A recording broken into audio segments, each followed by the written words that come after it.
এ দেখেন জুতা জুতা বুঝছেন, এই জুতাগুলো আছে না, আমি 36,000 টাকা দিয়ে কিনছি, ঠিক আছে, কারণ আমার জামার ফ্রান্সে থাকে।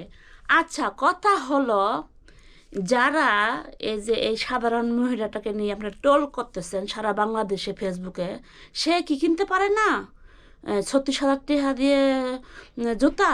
কারণ সে ওড়না যত টাকাই হোক, কিন্তু সে তো তার ছেলে মেয়ে আছে, আত্মীয় স্বজন আছে, তাদের জন্য কিনতে পারে জুতা। আর অনেক টক শোতে অনেক নায়ক নায়িকা সেলিব্রিটি ব্লগাররা যায় বলে 5 লাখ টাকা দিয়ে কাপড় কিনছি, 6 লাখ টাকা দিয়ে কাপড় কিনছি, 8 লাখ টাকা দিয়ে কাপড় কিনছি। যখন ওগুলা বলে তখন চোখে দেখেন না কি সে সাধারণ মহিলা হচ্ছে, ওখানে কি তার এই সামর্থ্যটা নাই? তার কি এরকম 36,000 টাকা দামের জুতা কিনা সামর্থ্য নাই? উন্না কম দামে হলেই সবাই যেন তারা এনে টল করতেছেন, ফাজলামি পাচ্ছেন। সে সাধারণ হচ্ছে, তাই কী হয়েছে?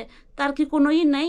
মানে সাধারণ বলে কি তার কোনো টাকা নাই? এটা কোনো কথা? তাই নিয়ে আমরা সবাই নাচানাচি করতেছেন একটা মহিলাদের নিয়ে। তার যোগ্যতা লাগে জুতা কিনতে? হ্যাঁ, পাইছেন একটা ফাজলামি ছাগল।